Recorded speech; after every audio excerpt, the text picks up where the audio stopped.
Now I am going to deliver a lecture on word power. Before this video, I have already created several other lectures, so you can watch them after going to the channel or several other social platforms there. Now what happens that sometimes the children talk about word power. Sir, how many words should I learn? How many words would be complete and fruitful and sufficient for learning English or other languages in the world? So about that I am going to talk, and I have written 4 points, all of them.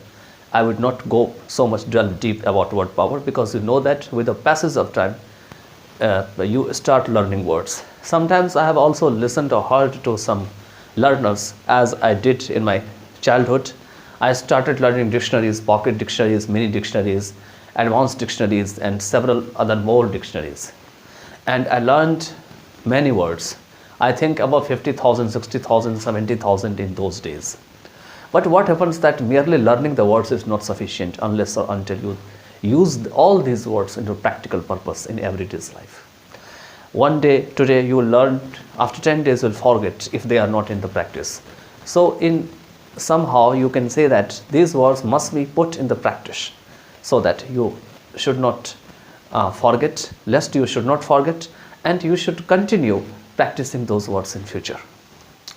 Is it possible to keep all these words you learn in a day in your mind for a long period of time? Yes, it's only possible when you are using those words in your regular life. Otherwise, these words might slip from your brain, and finally you will be blank and zero. You will have to again search for that word and that's meaning, and can again use them in everyday's life. So there are the 4 points I have written here on the whiteboard. First is writing. If you have the word power, then it would be very helpful for you to write anything, because you don't have to think from what should be the word of that word, that thing, that matter, that incident, or that paragraph. You'll quickly just adjust your ideas and start writing. So word power is very helpful in writing section. Second one is speaking. In speaking, word power is also very helpful, because while you speak, sometimes you start thinking about what should be the word, and you are unable to generate those words in your brain. You started thinking that what word I have already in my vocab, can I use those words? Because you don't have so many depth vocab. You have very limited vocabularies and word. So you take those words, but you find and feel yourself that lest these words might not be appropriate for the sentence, for what I am going to speak.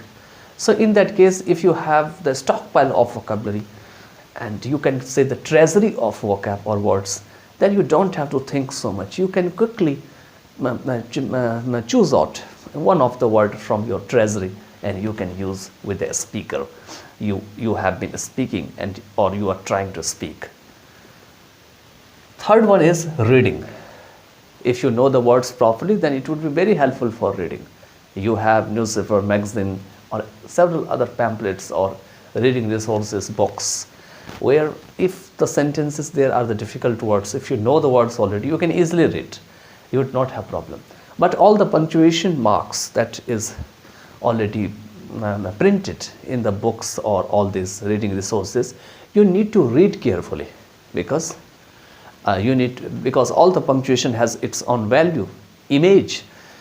For that I will create separate videos how to read. Okay. Fourth one is connecting ideas. If you have the words, you can connect ideas. If you know the story of or background of something, you can easily add the word and you can start speaking, because you know the words. If you know the history of something, for example, history of iron, history of mobile phone, history of mercury, history of pen, history of fan, cycle, or any other things you know in your everyday life, you can easily take these words from the treasury and you can use them in your everyday life. So I hope that this lecture would be very helpful for you. In the next part of the videos, I will again present with some lecture likewise, and you can enjoy all these lectures. You can leave your own opinion in the comment box. In what lecture are you interested for, and what should be the next lecture for me? Because whatever I have been creating, this is my own way to just create these videos to carry or convey the ideas to the learners or to those who are my friends, and they want to listen to me. They want to just listen to those words which they don't use in their everyday life. Sometimes I also try to use the simple or usual words which should be completely penetrable to the heart, or it should be easily understood by the listeners. And I don't want to just use try to use the difficult, most difficult words.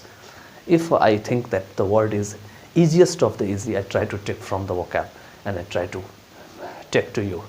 So these words I use in the spoken on the topic. You need to just keep in the mind that where I use the word, in what sense I use the word, what's my sentence structure, and you should try to just imitate if you don't have so much time to understand the sentence structure very well. So by then, take care of yourself. In the next part of the videos, I again present with some new topic. Thank you so much.